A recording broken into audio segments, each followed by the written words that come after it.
So first... Absolutely. And I was like... Let's dig it all up. Oh, no. True. You'll never guess. So, sidebar. Yes. And also, I feel like I shouldn't have to remember everything. I know. Actually, I have to talk about this. 3, 2, 1. Hi, everyone. Hey. I'm Alicia. And I'm Meredith. And this is also podcast in the City edition, season 1, episode 5. Thought it was episode 4. Don't know where I put those notes, but they're not in my Google Doc. And I still hate Kenny, but I hate him. Like if the other episodes were 100, I hate him 96 now. Okay. Mostly I feel like you of how we understand ended. him or see other qualities in him. Like the annoyance levels are probably still there on the original problems. Sure. I just don't want to be near him. Okay, if that makes that's sense. fine. As you live in the same city as him. Oh, I see him. I'm gonna. It doesn't matter. Okay, before we get into the episode, check us out on Instagram, TikTok, YouTube, and Patreon. All the links are in our description, and please be sure to rate, review, and subscribe. Okay. So previously on In the City, Danielle wants to have a baby with Owen, spelled Eon, but Amanda says Owen is still married and it got back to Danielle and she's not happy about it. Amanda is moving out by herself, signing a year-long lease. Kyle told the boys, who told Lexi that Kenny said there was a spark missing, and so Lexi told Whitney, and Kenny is pissed about the word murky being used, even though Kenny did say there was no spark. That was not his main issue. And so that's what happened. Okay. So we go all around the city this episode. We start out in Fight-Eye. Kyle lets his dog pee in the grates, which I didn't know dogs were doing that. I should have assumed. I love that, though. But I didn't know. I didn't know that was happening. Incredible, because then I don't have to, hop over it. I wouldn't hop over the pee. You could just step on it. You walk right through it? I mean, if there's a wet spot, sometimes you just don't know. Is it water? Is it pee? You have to step on it. I always assume it's dog pee. Strange. I will avoid it, unless it just rained. Who knows these days? We go to Midtown. Amanda's trying on the Sierra swimsuit top for the swimsuit line that she's a creative director of. That was put in with a purpose. That's awesome. They cut one commercial to fit that in. Well, no, I bet that they had a different version of that little scene, but then they were like, you know what? Oh. No. Okay, so now we go to Union Square. Lindsay is taking Gemma to a bike class, but actually it's an influencing event because Lindsay's an influencer and Gemma's here to influence some kids on some bikes. Hell yeah, Gemma's the star.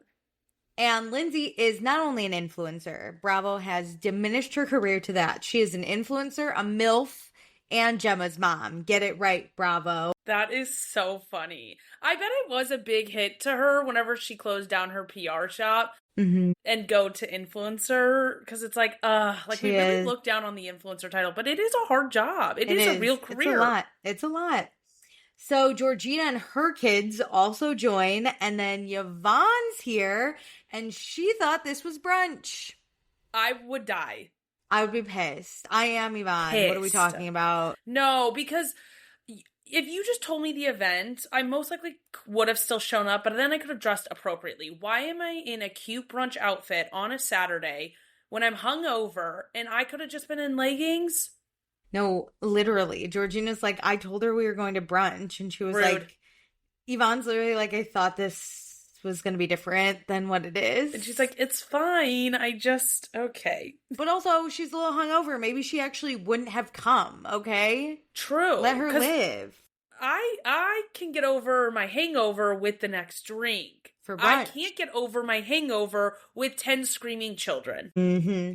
So Yvonne is like, hey, it's okay though, because Nick and I went out to dinner last night. We had a lot of wine. I'm hungover, but we're going to start trying, which just means that Nick's going to finish within her without a condom. We did this last episode. Let's not. That's what it means. And I hate it. Don't say trying around me. I'm just going to picture you having unprotected sex. Georgina tells us about how recently she was hungover and her son wanted to put his poopy diaper back on.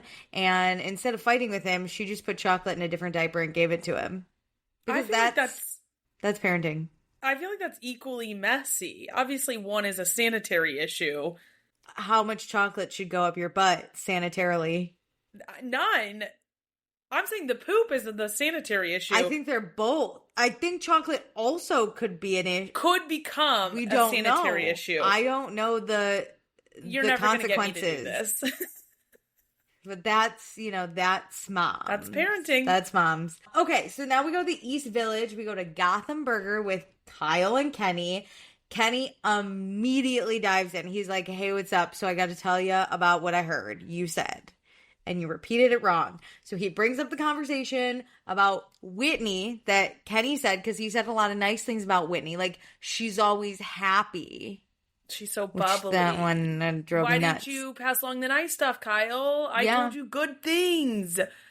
And Kenny's like, Kyle, you passing this along caused Andrea to yell. Georgina and Nick were coming after me. I was being attacked. And I was like, the victim. I hate when people are like, he said closing in on me. I hate when people are like, I'm like, it's a 3v1. 3 people are upset with you and they're talking to you about it.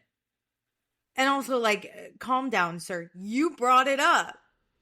That. If they made this up and were yelling at him about something he didn't do, I would totally understand being like, why are you guys so involved in something that, like, I didn't say, like, this is clearly, like, Kyle's issue on my relationship. This is a telephone game, and they're backing the words that were used. That's the only reason, like, Georgina got involved and Nick. Like, they weren't yelling at Kenny for what he said about his relationship. They were defending Andrea's representation of the conversations he had. But also, if Kenny didn't want it to be 3-on-1, he didn't have to go to the group and when everyone said, how are you doing, Kenny? He didn't have to say, I'm really upset because everyone keeps gossiping. You could have went to Andrea separately and been like, hey man, this is what I heard. Very good point. Kenny is the one who brought it up that night. So what did you expect? Fucking moron. Anyway, so Kyle's like, to clarify, Kyle said that Kenny and Whitney are in love, but Kenny's wondering if there's spark enough to last them their whole lives, which I said, I guess they're both still not great, but okay. But like, bravo with this editing change. Like, Kyle's makes more sense that he wasn't like dogging Kenny's relationship as it seemed in the last 2 episodes. He was more like, hey, this is what Kenny's concerned about because I don't have a spark with my wife after 10 years. So this makes so much sense on how this ball got rolling. I was wondering why Kyle, outside of just being a reality TV star, was so locked in on whether or not Kenny and Whitney had a spark. So true. But this makes so much more sense that like Kyle sees maybe where he was 10 years ago with Amanda. And like, yes, I like this person. I love them even. But can I make this last forever? Or like even a long-term marriage with kids and everything? Sure, but also Kenny, I will never get my foot off his neck. The way you said it, it was still bad. It still wasn't great, my guy. Kyle relayed it better, though, because it did look really bad that Kyle was like, yeah, no, there's no spark there, when that he didn't do that. You know what? We let off the gas with Kyle. I'm still full-blown coming at Kenny. Anyway. Absolutely. Here's the thing is, Kenny doesn't have a leg to stand on for being mad at Kyle. Yeah. That's it. That's all that's cleared Period. up. And then Kyle's like, no, dude, I get it because Amanda just signed a year-long lease. Oh my God. So talk about no spark, you know what I mean? We're at ground zero. Reality TV people segue back to themselves and they're like, no, you said no spark. I have no spark. Yeah. Let me tell you about how terrible my marriage is for the 100th time. You have more of a spark than I do because this is what I'm going through. Talk about no spark. Hear me out. I mean? You want to talk about no spark? I'm in a loveless marriage. We're roommates and she's actually moving out. So now we're nothing. For a year, she's gone and she's taking one of the dogs with her and we're going to have to switch them around. And the paper towel We're roll. basically parent trapping our dogs. We're separating them. No, our dogs are parent trapping us. No. Well, I guess they aren't because the parent trap is when you each take one child. Yes, but then those childs get you back together. But they're not doing that. The secondary thing isn't happening. We're in the first act of the parent trap, okay? Never getting the second. We'll never get the second. Okay, so yeah, Kenny's basically like, sucks for you. I have an amazing spark with Whitney. So people need to shut the fuck up. He goes, I have an amazing spark. I was like, you're such a liar, but you know what? I understand him wanting to try to change this narrative. Yeah, back to me. And then Kenny's like, also, Kyle, I think this is time for you to find yourself without Amanda. And Kyle's like, you mean with a mullet? And Kenny does one nice thing in his life, and he says, I would advise against the mullet, which... Thank you, Kenny. Thank you for your service. Thank you. Kyle, I don't think you get it. You are so hot at 44 years old with no mullet. Because the second you put that mullet on, you look 20 years older somehow. I forgot how bad the mullet was until that flashed on our screen. No, literally, he looks so bad with a mullet. Oh my God. Don't and test Kyle, me. like, you can have fun without the mullet. The mullet isn't the fun. You're the fun. Yeah, 100%. Okay, so now we go back to Fi-Dye. We're going back to this games bar that we always go to. It's the only bar in Fi-Dye that will ever let anyone film. I think this one might be different. I think it's the same. This one looked a little dingier. I'm pretty sure it's the... But how either many way, of these specific bars are in Fi-Dye? True. But either way, why do we constantly have to play games? I don't need you to do an activity while you're sitting and gossiping. Gossiping is the activity. It's because we brought boys with us because it's Yvonne and how I have claimed him before, but now I'm iffy on her dud of a husband, Nick. He may not be such a dud. I'm still making my decision.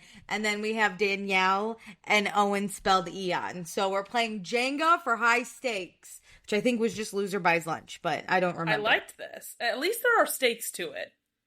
To think, at least it makes Jenga more exciting.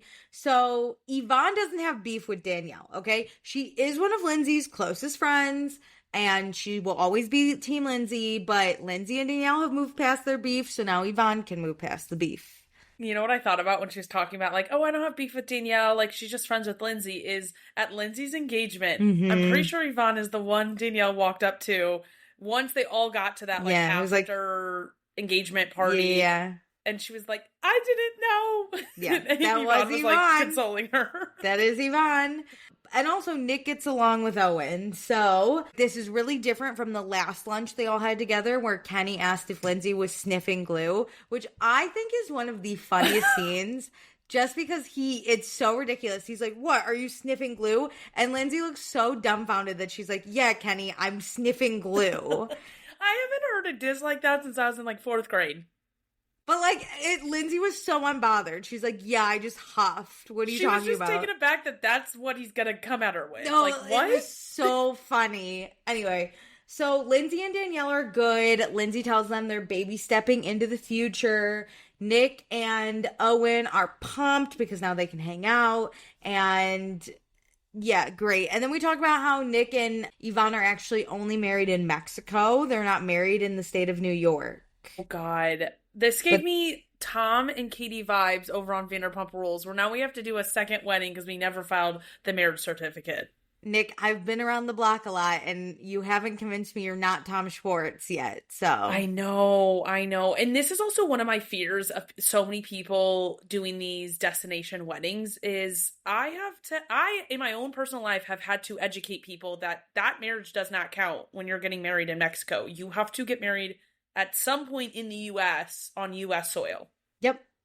But it counts in Mexico. Congrats. It probably doesn't. There's no way they filed paperwork with the Mexican government. No, you're right. In vibes of weddings, it counts. In thoughts and prayers. Shout out, I guess. I love yous. Cool. It's Nothing fine. was filed. They're going to City Hall next week. It's cool. I love it. Honestly, this creates a good storyline for a first season. Mm-hmm. I do find it quite entertaining. 100%. And it leads to our next question. Is Owen spelled Eon finally divorced? The answer is no. But we do find out that his ex lives in New York.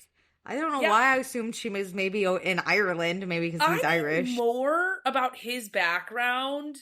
Because I don't expect him to be divorced legally by any means. Like, divorces take a while sometimes.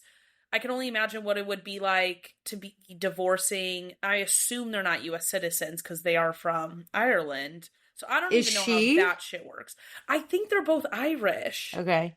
I don't know enough about her. So I don't know where they got married. I don't know how long they've been married. But these are the details I need. I don't expect them to be legally divorced yet. Because him and Danielle have only been together for like 6 months.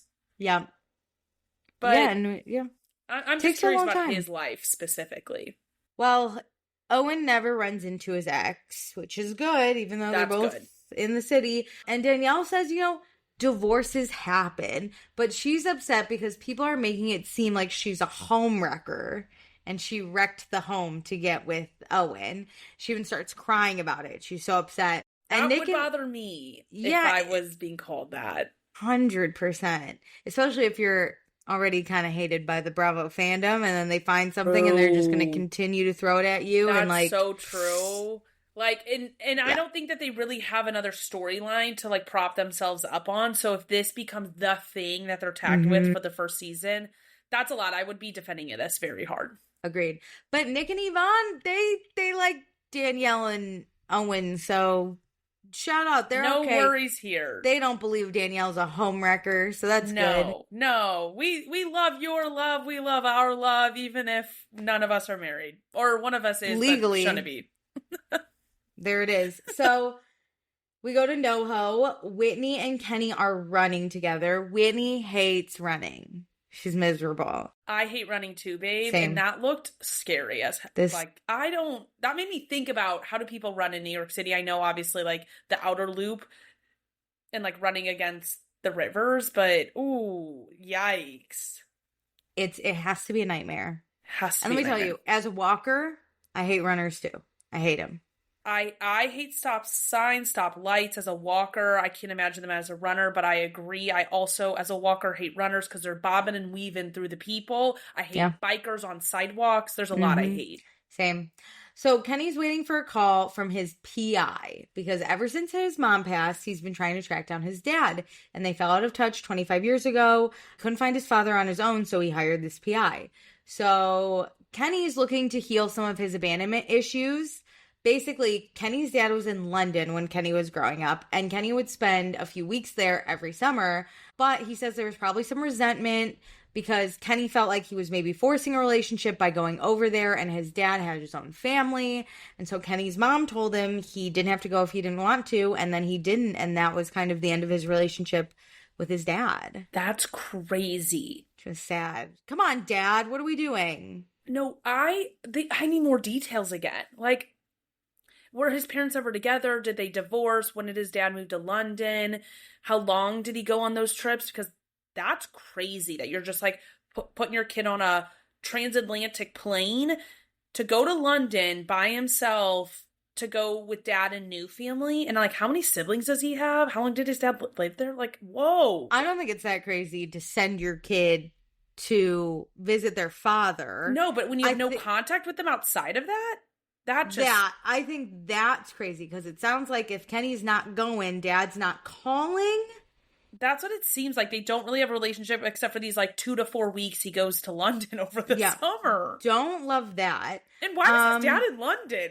I'm so confused. I don't know. I have no idea. Kenny really has to give us more info here, but Kenny says this might be impacting how he approaches relationships. He's always trying to prove that he's the best to replace the feeling that his father abandoned him and he wasn't good enough. I also wonder if he also won't let Whitney get super close to him because he's just waiting for somebody to leave. For her to leave, and so he can't mentally think about the long term with her because he just assumes it'll end at some point. Or he's going to leave first before she can leave. Yeah. That's a common one. But weirdly enough, who else has abandonment issues? Mother Hubbard. Mother Hubbard has some big ones. However, she is in therapy to get over her abandonment issues. Very good point. I would also like to know if Kenny's in therapy or if he's just going to track down and have a relationship. Because, it'd be great to have a relationship, but there's also years of abandonment issues that we still need to work through. Creating a relationship now is a very different thing than having a parent while you're growing up, and so you need to heal that. Even if you forgive the parent, you really got to do that inner work. So the PI calls, and the PI has located Kenny's half-brother's son. So we finally got info about Kenny's dad, which, okay. I don't know anything about finding, a lost parent, I'll say, or a lost family member. Same. That, in my mind, once you find one family member, you would think that then you have, the rest of the puzzle. Don't they have his phone number? It didn't seem that simple, where it's oh, we found your nephew. He has grandpa's phone number. Yeah, it wasn't that simple. No, I was kind of shocked. Did we abandon those kids too? I don't know, because now we're just we're figuring it out, but we've narrowed down the search to the U.S. and London. Narrowed it down? That's the only place that's where I would have started, personally. This conversation, I was like, okay, so we have nothing. But things are going to move pretty quickly because now we got the name Larry Martin, which a common. What, didn't he know his own dad's name? No, I think he had the name, but the PI had to be like, there's a lot of Larry Martins in the world. And I was like, who's naming their kid Larry Martin? Too late. That's already a 60-year-old man. We're too far gone. Are you sure there's a lot of Larry Martins in the world? Well, when you have to look at the entire U.S. and London, it really opens up. That's where we should have started. Was the PI like, I'm going to start in Japan? No, honestly. I was like, okay, I could do better than you're doing right now. I could have given him all of this information off the jump. Said, oh, he used to live in London, but you lived in the U.S. I would guess those are the two places. And you have his name, Larry Martin. That's a good place to start, I guess. Yeah, like... We're not diving any deeper here. We got that. Now we gotta narrow it down. Not to dog this PI, but no, I'm dogging this PI. This was a conversation because I'm pretty sure Kenny was like, "You came highly recommended by who? Whoever recommended this guy. Take it back." This better have been like a setup call where this PI calls and is like pretending because this seems very simple. When I watched it, I was like, I hope this is a producer just getting the soundbite. Yes, this is the producer. This is the intern. Yeah. He's just like, hey, this is what we found so far. Yeah. Okay. So now we go to FIDI. We got the New York Trolley Company. I love a trolley. Okay, I did a trolley for my 25th birthday. Still one of my favorite birthdays. Obsessed. I've been looking into this trolley. It's very expensive. But really? I did my trolley originally in Chicago, less expensive. This is more expensive. Wow, Kyle hired the best. Yeah, so Kyle's filling up coolers of Loverboy. He's got balloons. He's got Amanda fighting with the balloons. The plan is we're going to go by stores and bars and do guerrilla marketing with his friends high on his supply, okay? That was actually so funny. I got to give that to Amanda. No, it was funny. We're going to go into these bars and stores and we're going to say, you need Loverboy, and we're going to make deals. Drunk. I'm down. How did you think that this was going to work out? I think Kyle maybe shouldn't be drunk. Kyle's got to do paperwork. No? We got to... Or do you give me the cash and I just give you 10 cases? Like, well, they have to buy it through the distributor, but this is just about building relationships. Yeah. Maybe we follow up with some emails, get some cards. Yeah, so I think Kyle needs to be on A game. If everyone else wants to be drunk and be like, look how fun Loverboy is, great. True. But I think Kyle should... 1 to 2 sober people definitely need it, you're right. At this point, you're, 5 million underground? Probably not that. 500,000 underground? Can't get worse. You might as well. Honestly, that's so true. You might as well. Who cares if this isn't that successful and you get 1 or 2 bars to pick up a few cases? This is a funny bit. Might as well. And the trolley's a business expense. Very good point. This is a great day just for the crew.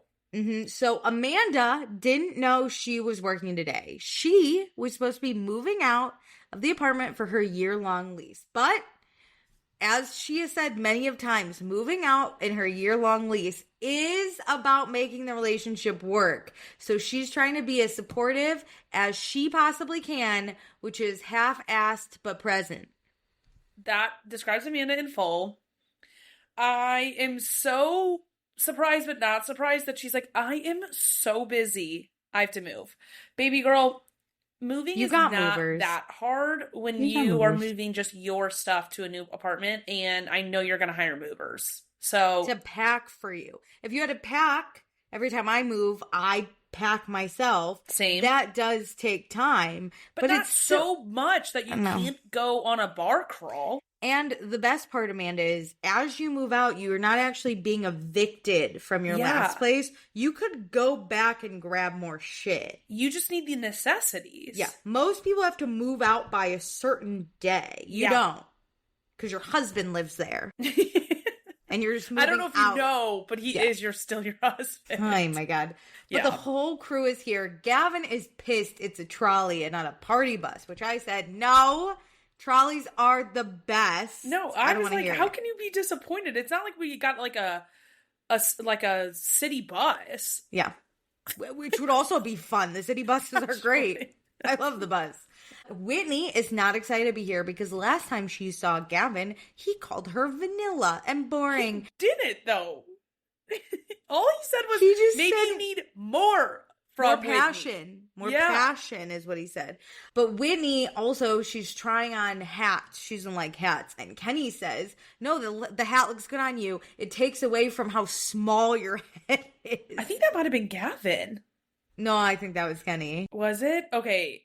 I thought it was Gavin, and I was like, crazy. Wow, she is beefing with you, and you don't even know. You don't even know. And then Kenny is annoyed because no one's apologized to him. The way he was like, in his confessional, like, I just expected the minute I walked on this bus, everybody would go, I'm sorry, I'm sorry, I'm sorry. What? In what world would that ever happen? Even if you are deserving of an apology. When does that happen to you? Seriously, tell me what people, because especially this group is not those people. No. Have you not watched Summer House, Kenny? I feel like you haven't watched Summer House. Have you not met? I guess Kyle doesn't count because they had a separate dinner, but you know Lindsay. That I don't think she's going to just be throwing I'm sorries at anybody who walks on a bus. These are Lindsay's friends, okay? Her minions. I don't know. Remember? Her minions. She has minions. They're not going to get an I'm sorry from her minions. So then we hop over really quick to Tribeca, where Georgina it's Bring Your Children to Work Day because she had to, but she can't go on the party bus because she has to put Botox into scrotums. Scrotox. She is the only one who has like a normal, I'm going to call it 9 to 5 job. And it's kind of funny, but I fear we need a few more of those people. I love a good 9 to 5-er. Yeah. That's what made early Summer House fun. I agree. So, like, get me a finance bro. Get me, I don't know, someone in marketing or media. Yeah. No, I love it. So then when everyone on a Wednesday at noon is like, should we rent a party bus? They have to be like, no. And then get me the 9 to 5-er because hers is different since she's a doctor. Give me the 9 to 5-er who can, at lunch, come and meet this crew. There you go. Love that. Okay, so we're on the Loverboy trolley. We got free hats for New Yorkers, shirtless Andrea for the viewers, which was great. We missed this. Oh, shirtless Andrea reminds me that I am straight, you know? Hell yes. Yeah. And you know what? This is the exact reason Andrea is on this cast. We will probably get, I'm going to guess, 1 or 2 more from him this season. He never needs to open his mouth. No. Just open his shirt. But if he does, it's a pleasure. But the shirtless view of him, incredible. He could say anything to me while he's shirtless. Don't care. And I'm just like, especially if he's handing me a coffee at the same time. Oh, he's giving me something? He could verbally abuse me. He's giving me something and he's shirtless? I'm not even listening. I'm looking, sipping my coffee. Those are the only senses I have available. Sounds amazing. Okay, so it's time to sell to the bars, right? So we go in, we yell at everyone about how great Loverboy is, and then they say, sure, it's delicious, we'll take a case. And everyone goes, yay! And we find out that Gavin does carry Loverboy in his bars. It doesn't do well, but it's there. Which that's not up to him. You have to have the demand out there, but, that's I'm glad he's supporting. That's true. Gavin also, back on the trolley bus, makes sure that Kenny and Kyle talked. They're good. Andrea does apologize for the misunderstanding, but he says Kenny's approach was wrong. I agree. Mm-hmm. Great. You came in yelling and then felt like you were attacked. There it is. So we got to continue selling. Andrea says that Loverboy gives you abs.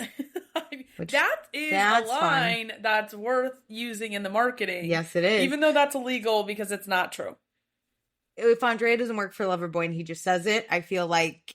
Good point. That's fine. It's guerrilla marketing. Anything goes.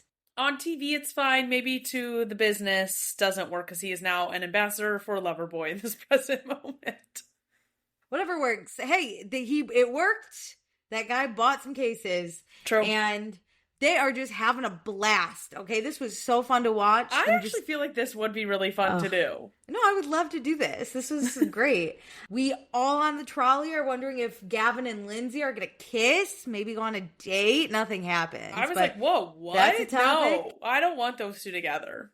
And then Lindsay's like, you know who went on a date? Danielle with my best friend Yvonne. And I was like, is this a fight? But it wasn't. Well, at first when she was like, Danielle went on a date, I was like, whoa, what are we talking about right now? And when she brought up Yvonne, I was like, oh, okay. I thought we were about to like really sling some mud about Danielle cheating. No. But I was like, is Lindsay jealous? Maybe a little. No, she didn't really care that much. She was just like, gotta hit the beats. You know what I mean? And Yvonne said it was great, but Danielle's going through a lot with Owen because there have been a lot of conversations about them. And Owen's like, yeah, within this group. And he brings up the DeLuca's group chat. And I know Matt's last name isn't DeLuca. I don't care. They're the DeLucas. It's the DeLuca's group chat with Kyle and Amanda. And if you can believe it, I don't even call them the cooks, but I call the other ones the DeLucas. Absolutely. I am so proud of Owen Speldion for attacking this head on and saying, no, we are not worried about the public saying this shit. I mean, they are, but they're not. It's you two right in front of me. You blondies over there. And Amanda's like, ugh, Katie DeLuca has been my best friend since the 3rd grade. I can't. Danielle only knows Katie DeLuca because I introduced them. And, like, we could talk about whatever we want. But Danielle says she doesn't want Katie DeLuca in the middle of this.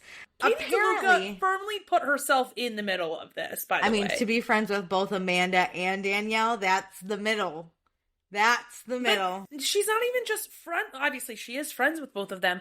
But she is the one who has the group chat with Kyle and Amanda, is chatting about these things, and telling Danielle. That's true. Firmly stirring up drama between these two people who don't like each other. So, like, we don't need to be like, oh, poor Katie DeLuca. No, she's poor doing Katie it herself. DeLuca. It's fine. Also, Katie is apparently on this cast. Where the fuck is she? No one likes her. No, I get it, but like, why did Bravo did this with Lexi on Summer House?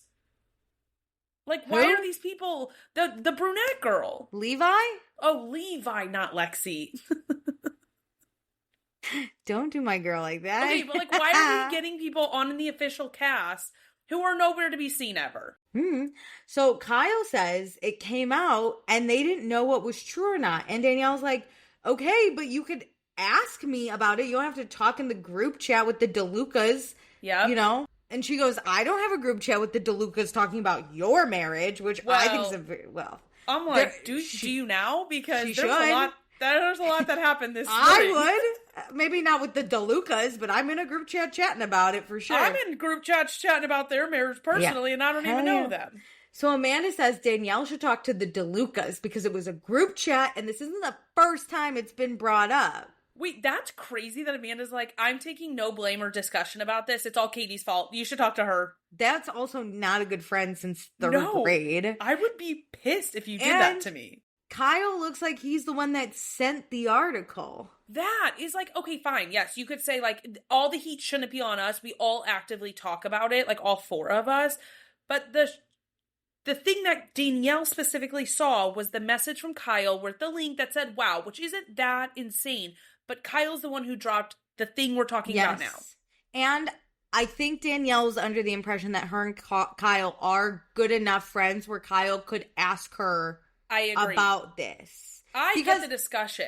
The other thing is, even if Kyle and Danielle, like, haven't talked in a while, they've both gone through a very similar thing, and I don't think they were beefing, so he could just be like, hey, I saw this, we've all been talked about in the blogs, are you okay, is this true, what's happening? Yeah, like, I think Kyle would still always have his discussion in the DeLuca chat. For sure. And like, did you guys see this? But then, yeah, if you're that concerned, you should text your friend who it's about, being like, are you okay? I saw this and I was shocked to see it. Because Kyle's main argument is, we didn't know if it was true. Oh, you could ask her. That. So Danielle shares with the whole group, because everyone's kind of confused, what happened. It was the rumor about her being a homewrecker, but her and Owen both say it's not true. So Gavin's the one that's like, okay, so why are we even fucking talking about it? Honestly, if it's not true, who the fuck cares? And Danielle's more mad that they're talking about it and they never asked her to clarify it. They're just like talking about the rumors. But they weren't really like talking about it the way Danielle, I think, thinks they were. Mm-hmm. And I get it. Like, it sucks that people are talking about you behind your back, but they aren't saying that you did this. And so I wish Kyle and Amanda could vocalize that, of course, when they see stuff, they're going to talk about the shock of the headline with their friends and that they didn't say anything bad, but they can't communicate it that way. Like, they're not sticking up for themselves correctly. Instead, Amanda starts screaming that screaming, dude, that she needs to take this up with the DeLucas because they're the ones that brought it to Kyle and Amanda. That is crazy work, and that pisses me off. If I was in an argument with someone talking about what they did, and they're just being like, you can't talk to me about it. You need to talk to people who aren't here, even though I was an active participant and you saw I was an active participant. That would literally grind my gears. And also, stop yelling at me. No, seriously. Because also Danielle's like, stop fucking yelling. And she's like, I'm yelling because you're yelling. And Danielle's like, I'm not fucking yelling. I'm not. We talk about the Amanda-Danielle beef, which goes back years for people who don't know. They've always had beef. Amanda says she's always felt dismissed by Danielle. And that Danielle doesn't take her seriously. Well, I mean, Amanda, I don't think most people took you seriously. So that's not just a Danielle thing. And it's that Danielle basically likes Kyle better. Because every time they'd get an argument, I'm not surprised. Danielle would go comfort Kyle. But also, that footage they showed was from the same night, one argument. So, Amanda's saying, oh, Danielle always runs to Kyle's side. Okay, show me. Because, I don't have many memories of Danielle being there. Like, the one they showed, okay, the one night. And also, girl, listen, since Danielle came on the scene, basically, y'all have not been friends. If you get in an argument with Kyle and you have your other friends like Paige, Sierra, Hannah at some point that were comforting you, why the fuck would Danielle go hang out with them and comfort you? She's not friends with them either. She's gonna go to Kyle, who she is friends with, because let's be honest, Danielle also liked to have fun. Her and Kyle were on the Danielle same always wavelength. Went out. Danielle and Lindsay were always the ones to go out. Amanda and the bedbugs never went out. Kyle, Carl, they all went out. So she is always spending more time with Kyle. And when the arguments happen, Kyle is explosive. So having somebody calm him down is a good idea. Yeah. So, and sorry she was helping. That was a good point. Her, Lindsay, and Carl were all besties, and Carl's best friends with Kyle. Like, the four of them were hanging out. So calm down. No, anyway. The expectations are crazy out of Danielle. Like, listen, I understand that there are Danielle haters there, but if you think Danielle needs to be Amanda's best friend, that's a crazy take. Crazy. Danielle, though, she says she's just more upset that Kyle put in the group chat and she thought they were better friends. So that's her main... I get that. So and she that's needs fair. To take that up with Kyle. She needs to say, Kyle, I'm hurt. That Not that you did wrong. Yeah. So Kenny and Whitney just leave, which... probably better for everyone. Yeah, they're nowhere near involved in this, and Kenny's trying to be like, oh, wow, we gossip a lot in this group. Kenny, get off the bus. But we don't need you. Welcome to a TV show, you moron, you know? And so Danielle and Amanda start arguing about what's put in group chats, about leaking things to blogs, because Danielle's been known to do that. Okay. We're just yelling at everyone. I hate when people apples and oranges things and just pull something out. Like, Amanda's like, you can't be mad at me because you've talked to a blog before. Not even about me. Yeah, like, what? Like, why can't she also be mad about her situation? You talked to a blog about my fake friend Paige DeSorbo and her ex-boyfriend Craig Conover, who we don't even like, 3 years ago. And that's why I'm allowed to shit on you. Never be mad at me.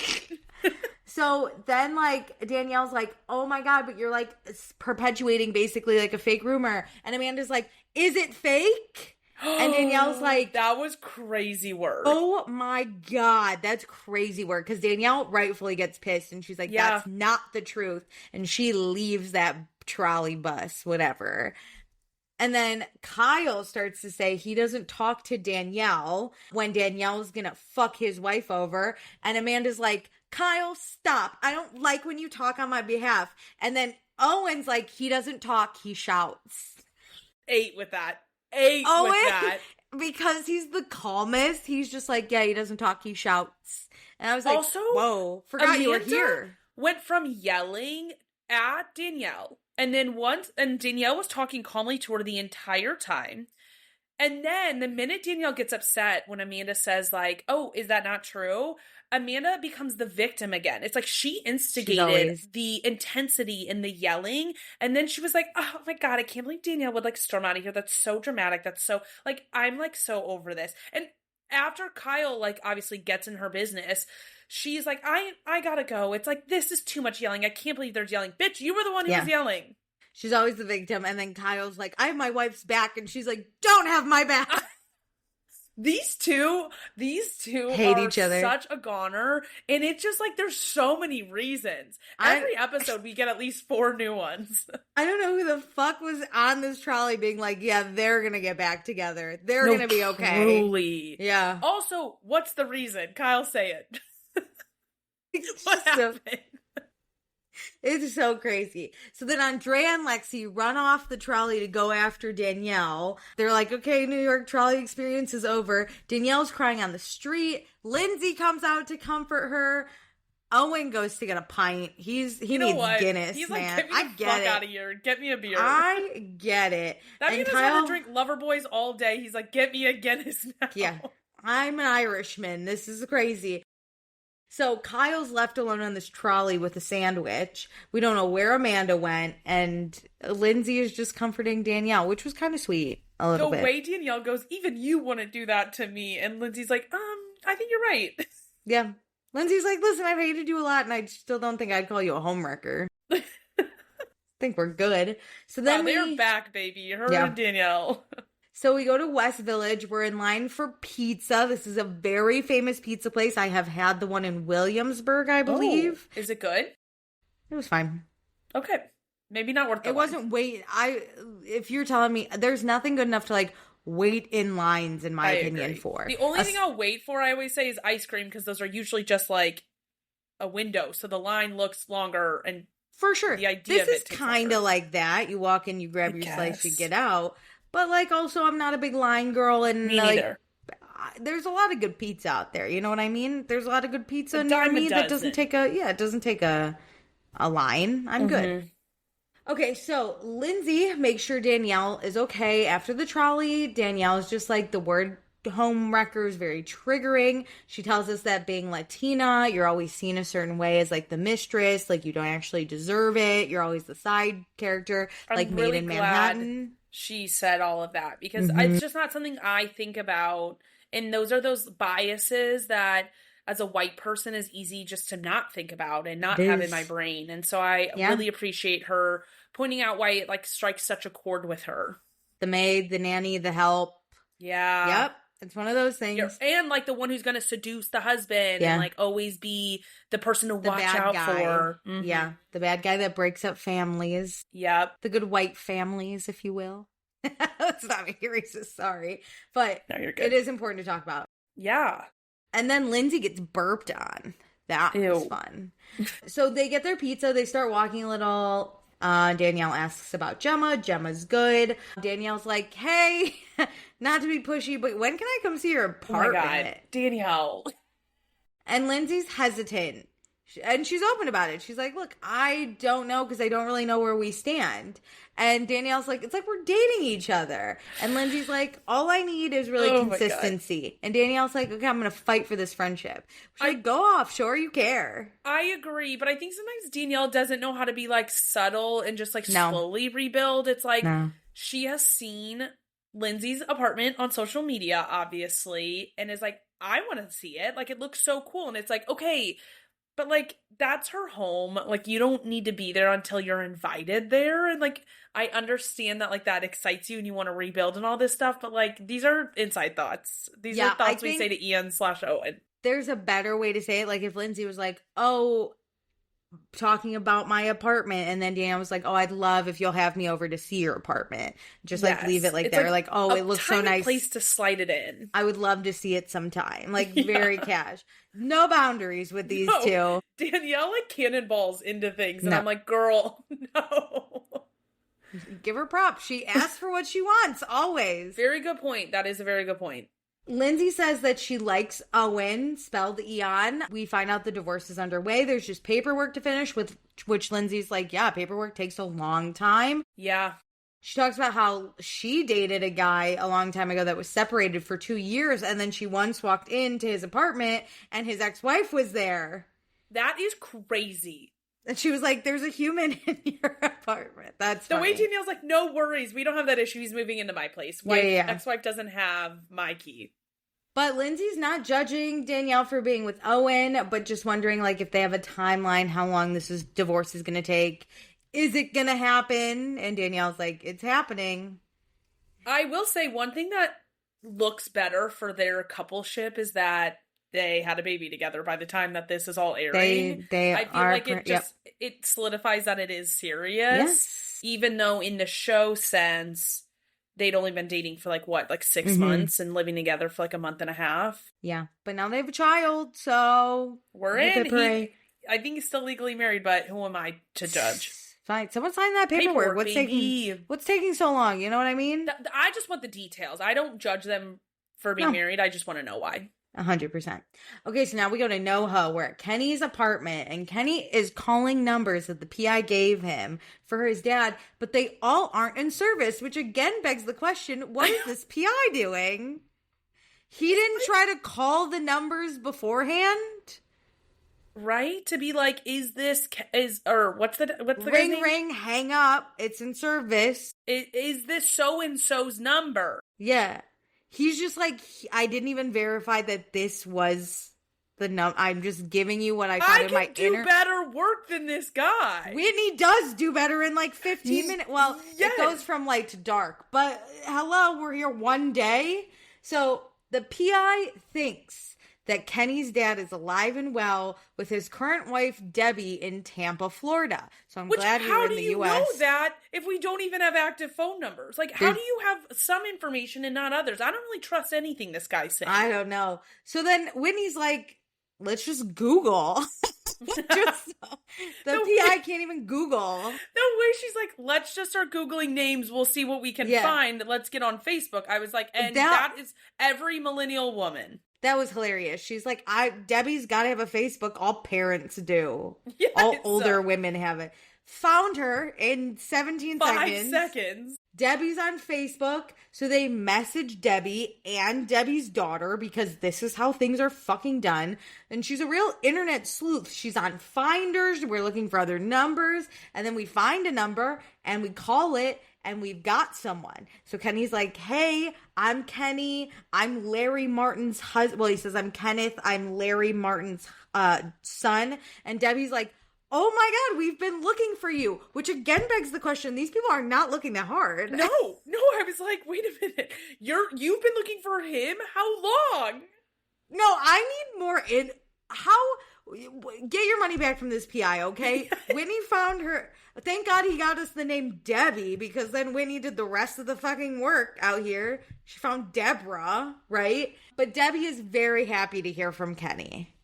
Yes, very excited for them, but I want to know how long that they've been looking for Kenny, because it also seems like poor parenting that we know Kenny's name, his last, full name, his date of birth. Some of the issues Kenny had was he didn't know his dad's date of birth with the year and social security for the PI who did nothing. But parents, remember that who this person is. I feel like it'd be a little bit easier to find it the reverse. I know you're not some millennial Facebook stalker, but what? Also, not to because I know Larry and Debbie probably don't have a lot of experience looking for things on the internet. Not like us millennials.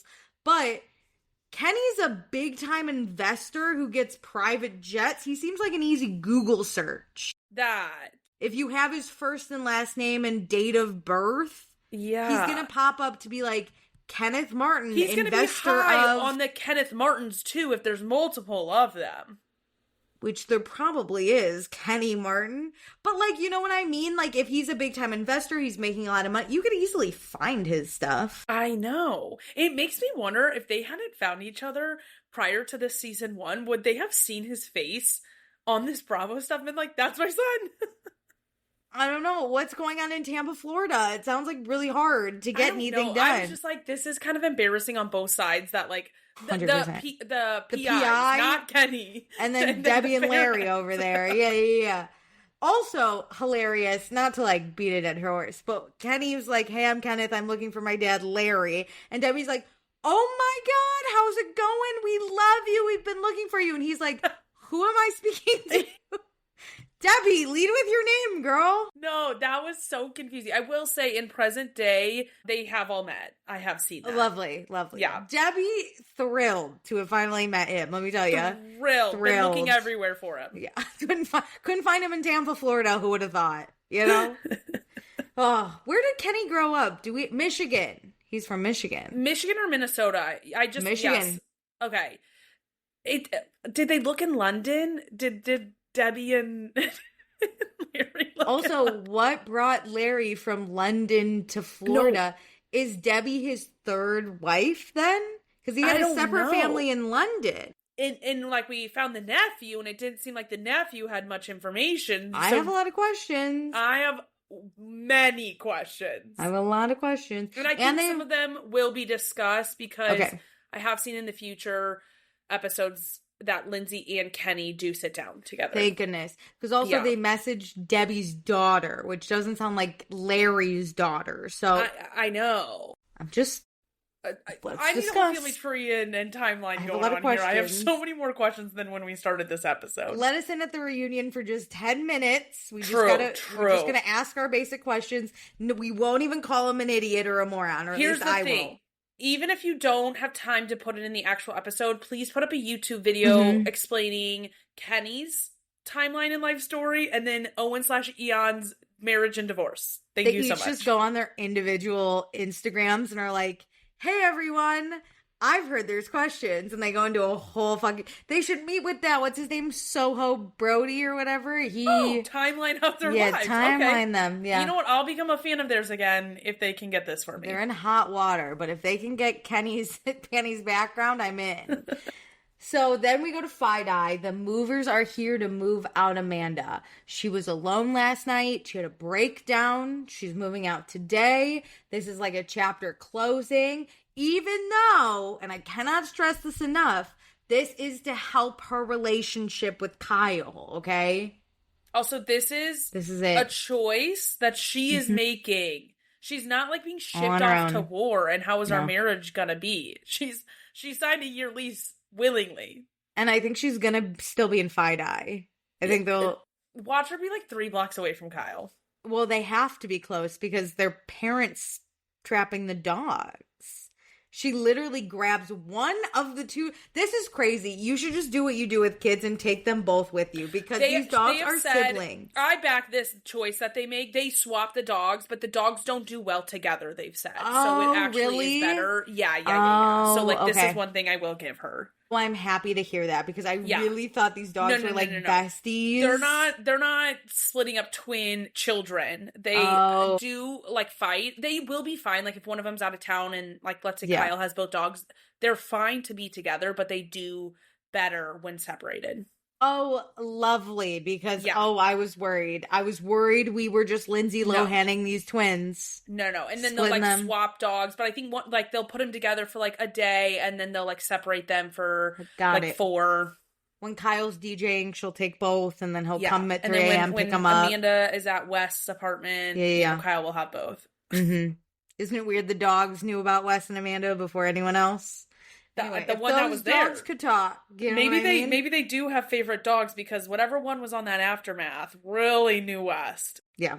So anyway, Amanda barges into Kyle's work meeting, which just knock. That is common fucking courtesy. No, that was crazy. And then she was like mad because he wasn't like running over to her to say goodbye. And I was like, no, he's on a call. You don't know who he's on a call with. You barge in, you go, I'm leaving. And he's like, okay, guys, I gotta leave the call. I'm so sorry. She's like, no, I'm leaving right now. And I was like, give him a second, dude. Just knock. Just give him the 5 minutes to like wrap up the call. A little knock, be like, hey, I'm leaving. I have to head out. Like she didn't even like, hey, I gotta go. Like whisper it. She barged in. I'm leaving. okay, bitch. With the whole film crew, and Kyle's like, oh, Kyle, like, is so caught off guard, he, like, turns and is like... He needs a minute. Anyway. Oh my God. So then he goes out there and he's like, you're leaving. And she goes, what happened last night?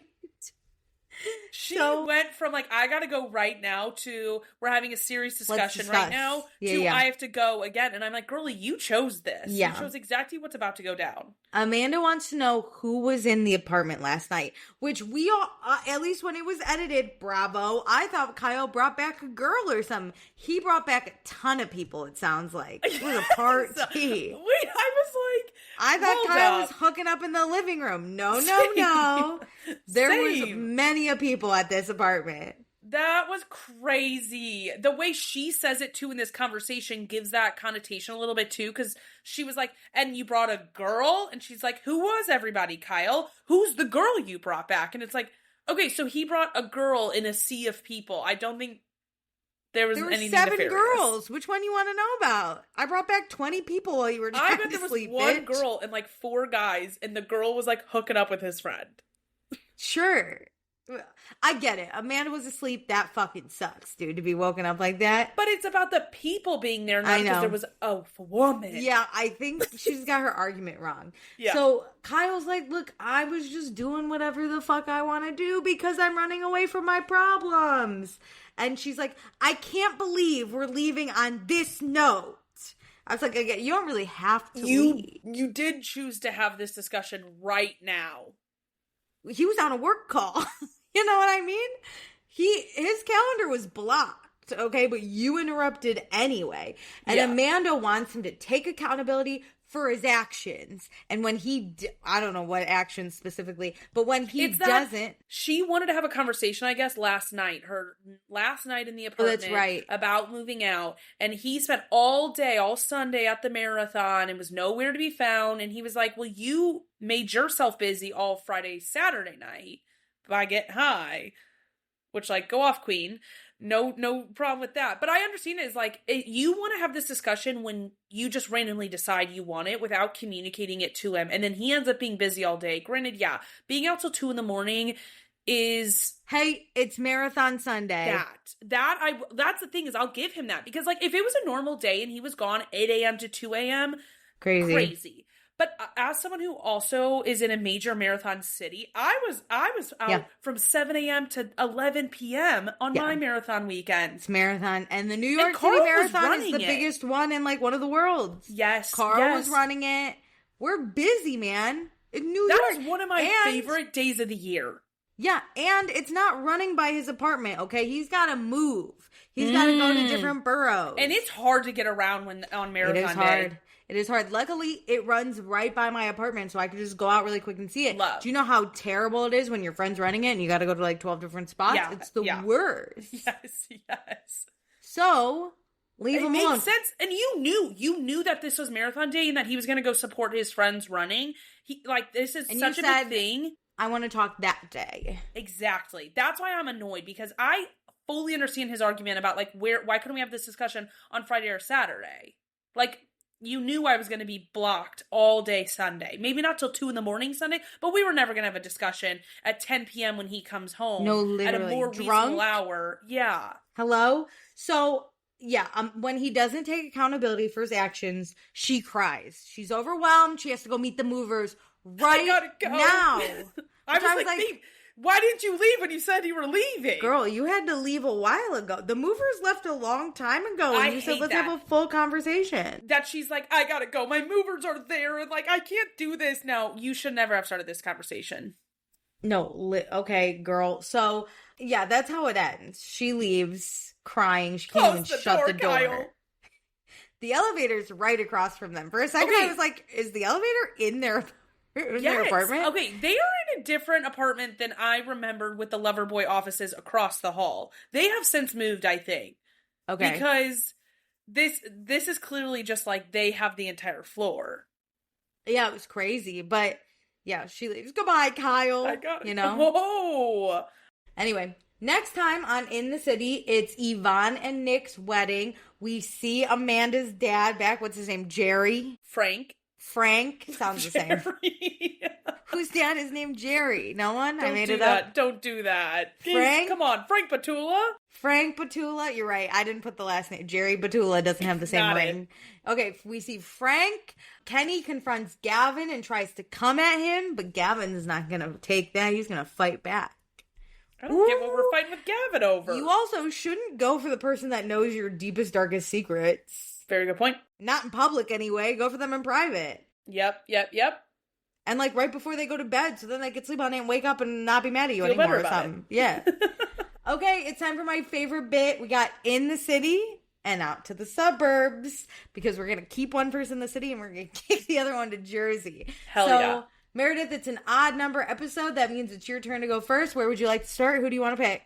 I am keeping In the City my man Kyle Cook. I loved the guerrilla marketing. He was fun. Him and Lindsay on his back. He's just trying to get his little lover boy. And I'm on his side in the Amanda leaving fight. Like, I gotta leave right now. You interrupted his workday. You chose to pick the fight, and he's totally justified for being out all day on Marathon Day. Yeah, hello. We would have been there too. Keep him in the city for Marathon Day. Get her. And honestly, I'm just going mine. Out to the suburbs with Amanda. Like, oh, okay. The exact same leading into it. Yeah. I get it. Okay, I'm going to In the City Danielle. Nice. I feel like she finally opened up something to us. True. And I know she kind of lost it with the Amanda thing a little. But I liked it. But I liked it. It gave entertainment. Amanda's a nutcase dude. And she's got Owen spelled Eon telling Kyle that he doesn't talk, he shouts. Hell yeah, that's your man. The thing is like, know? You can lose it as long as like you don't look like the absolute lunatic. And I think Amanda looked worse in that fight. Agreed. Okay, and then I would out to the suburbs that PI because that's crazy. But I'm going to double Amanda because I don't think anyone else really deserves it. I agree. Kenny and Whitney both didn't have bad episodes and everyone else was kind of out of it. Lindsay was great. Yeah, everyone else was fun. Yeah. So I'm going to give it to Amanda double. So I still think that Amanda would look crazy even if we didn't know the West stuff. Do you think? I really wish. God, I hate Bravo sometimes. I really wish I could have I could lobotomize myself and then come back and be like, oh. I just think she looked manic on that trolley.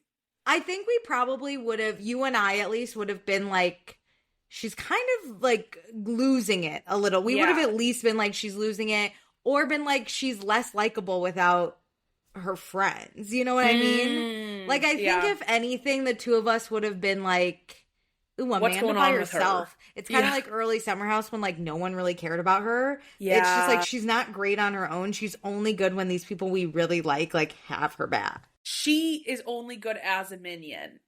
Yes. And I think I would still lay down that like it's inauthentic. There's something very inauthentic about her in the way she's like, Kyle, I have to leave right now. Like, no, as she delayed her departure by 40 minutes. Yeah, she thinks she's eaten with all this, and it's like, you're not. You know what I mean? Yeah. At this point, I don't even care if she's fucking Wes. I don't care if he's cheating on her. I don't care. They're a smart spaceship Tesla car to me. It's ugly to see, and I don't really care, but I hate it. But she's honestly so inauthentic. Either way, this is what rolled her into her friendship with Wes. She was like high off of like this show thingy. She did her big one. High off her own supply, baby. High off her own supply. She goes into the friendship with Wes, is getting so much validation for being the party girl. And then she's just like, I got this. Everybody loves me. She's like, I just ate in the city. I'm gonna be the best. I can do whatever I want. Ariana started dating a guy right away. I can do that shit too. And it's like, no, you can't because you did it wrong. Here's the thing, bitch. You did it wrong. And you're in the suburbs now. And you're not even authentic. Ariana, when she was yelling, I believed it. You look like you're 10 seconds away from crying. Yeah. Is it true? Danielle, just let me talk. Oh, like it's gotta not. Go. My movers are here. It's always like she's 5 seconds away. She's whiny with it. Like I want a strong. Like Paige is gonna yell at you. Sierra's gonna yell at you. Ariana's gonna yell at you. I love an angry woman. Hell yeah, I support women's anger. And you can even tear up while doing it because like Sierra tears up when she's like at her worst. But it's she's strong, still... it's forceful, she believes it. Amanda's whining about something. Kyle, I don't want you to talk for me. Like, they're setting boundaries and they're putting their opinions out there, and they don't care if you agree with it or not. Amanda is saying it so you agree with her. Yes, that Amanda's inauthentic. She wants to eat with it. She's Gen Zing her way to the top, and look what happened. Anyway. And she's actually singing. Do you hear, sorry to bring this up on this show, but we have a little time. Do you hear the rumor that she might be pregnant? Okay, yes, but I think that's coming off of the dress she wore to that wedding. Did you see that? And I'm like, I immediately thought that too. I said, that's a dress you wear to hide a pregnancy. Yeah. But I don't think she is. Can I be honest? I don't care if she is. If she is, great. If she's not, also great at this point. Weirdly, I would love if her and Wes got pregnant, and that is... Selfishly, I hope they have... For the story, you know what, then? Bring him back on In the City so I can watch it. You know what I mean? I want to watch it from the side. Give me... No, but have her with the Katie DeLuca edit. Yeah. Where we're talking about her and we see her every once in a while in the background. No, because I'd want to watch Wes be forced into taking care of Amanda in her pregnancy. You know what I mean? Like, give him kind of like a Gavin edit where we see them, but not a lot. Very specific. It's like the way we see Gavin's bars and restaurants is how we would see Wes. We pop in, we pop out. Yeah, or Danielle and Owen, like, before this episode where we just saw them in their apartment and then, like, forgot they existed a little. That, I think, only if they're pregnant, because, man, would Wes hate his life. And then her telling Kyle and Lindsay and them just laughing at her or something. Immediate season 2. Immediately 10 seasons of In the City. Sign them up. You know what I mean? Force them on this. I hope you got Amanda contractually for at least 2 years because... But if she's not pregnant, let's drop her. You know what I mean? I think they're going to put her on season 2 no matter what because she is a side character to Kyle's divorce storyline. And so she's a supporting character to that. So I think no matter what, she will have a season 2. I'm so sorry. I can't let this episode end. Are you so excited to see the Kyle edit of Single and Rich because his company's back from the dead? I wouldn't say back from the dead. I think it's on life support. But we're breathing. We're still alive, but we're barely breathing. We're still alive, though. That's the important... Before, we were basically dead. Yeah, I mean... I can't wait to see all versions of Kyle because the thing is like I've always loved and hated Kyle at the same time for the last 10 years. Like I love to yell at him for his bad behavior and I love to watch him party his fucking ass off. And so I think that that's just going to continue. I'm just going to see him a lot happier and a lot less yelling at women. Yeah. Oh, I love it. I can't wait. Anyway, what an episode. We'll be back again. I really like this show. I've seen people say it's worse than The Valley. I think you're fucking insane. That is a crazy take. You're nuts, dude. Anyway, but I'm quite excited. We're here all season. Do all the things I mentioned at the beginning of the episode. And with that, love ya. Thanks for joining. Bye.